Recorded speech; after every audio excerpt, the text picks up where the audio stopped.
Hey guys, Tyler Tamerlane back with more obscurities in miniature, and today I am joined by the Loon Boss and one of his Troggoth friends, because today we've got the Dankhold Troggoth. Now, this is the big, well, one of the bigger showpiece models for the Gloom Spike Gits, or what we used to call the Night Goblins, back before GW had to trademark everything.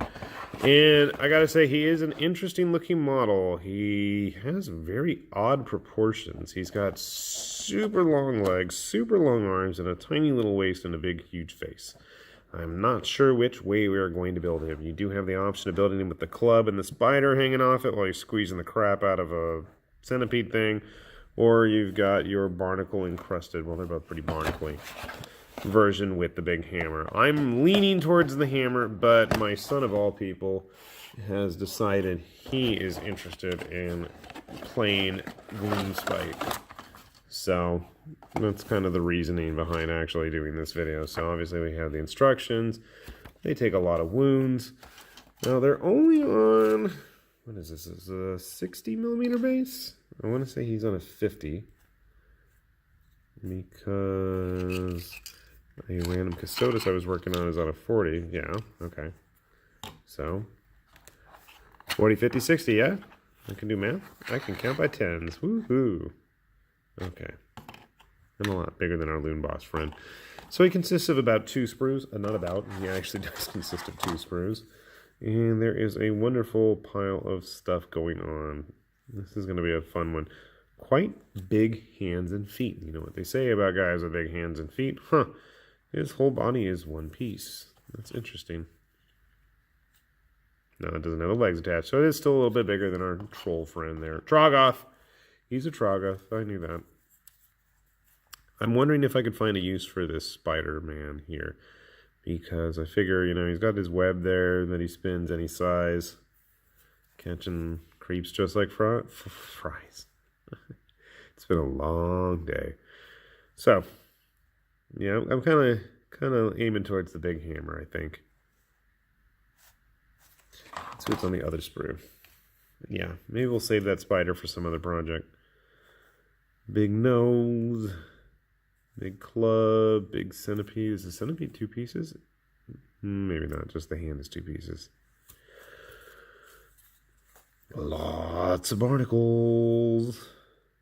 I kind of was hoping that there would be some extra mushrooms included to scatter around the base, but it does not seem like that's the case. Oh, taking a quick look. Looks like we at least have some options for the head, so that's good. Huh, I take that back. There are a couple options, but these are more stalactites and stalagmites. But still, at least there's something you can do there. And we do have 2 optional heads for the hammer, so that's kind of cool. I wasn't aware of that either.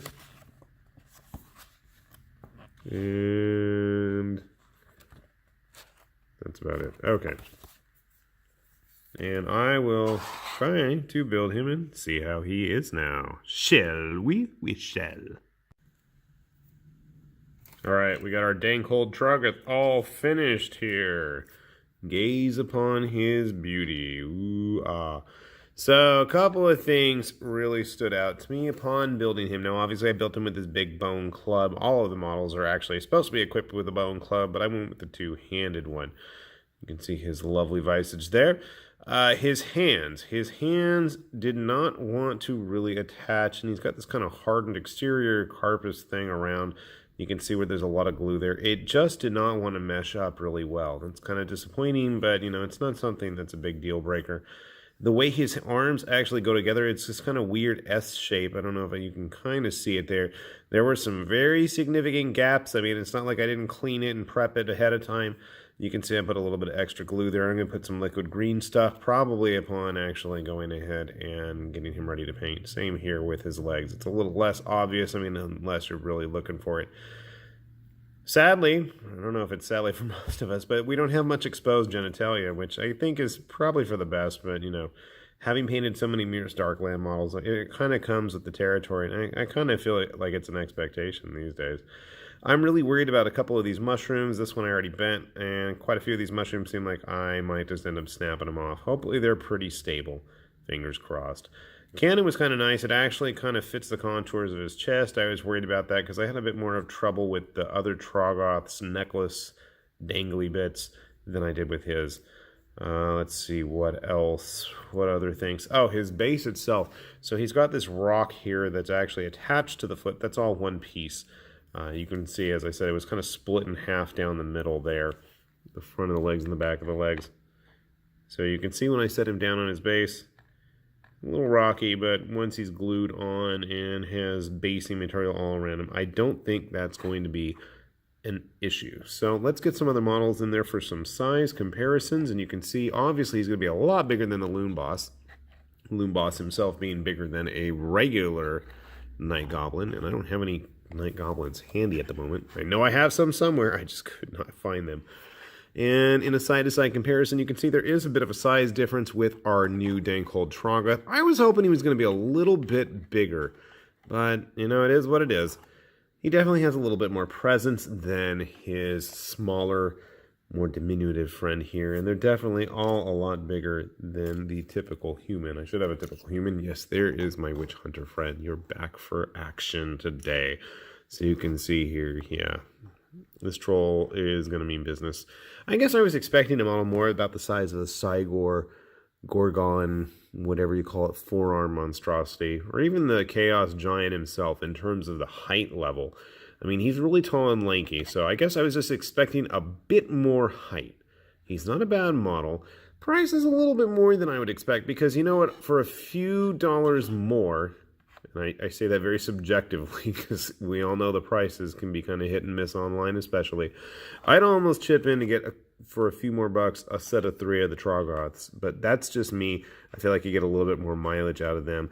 He doesn't have bad stats by any means, but I'm not any kind of a power player, and I'm definitely not in to the tournament scene, so I don't know what I'm talking about exactly in that regard. On paper, at least, he looks pretty cool, and it looks like he's going to be a lot of fun narratively to screw around with. And a big troll like this, I think you're going to get a lot of gaming use out of.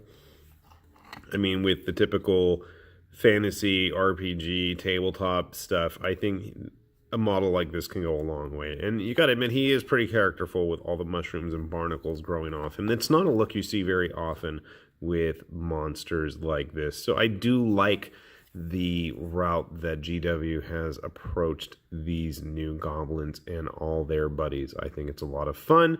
I think it makes for a lot of color, as you can see from our colorful little Loon Boss here.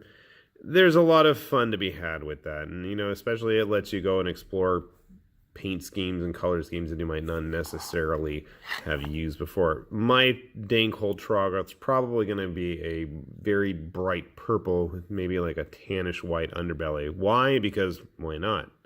So that's my Dankhold Troggoth. That's where he's headed. And this has been High Lord Tamberlane with Obscurities and Miniatures saying thanks for watching. Check out some of our other videos. Hit that like button because that's what my daughter always tells me. You're supposed to tell them to hit the like button. So that's what I'm saying. That's what I'm sticking to. And we'll see y'all later. Bye-bye.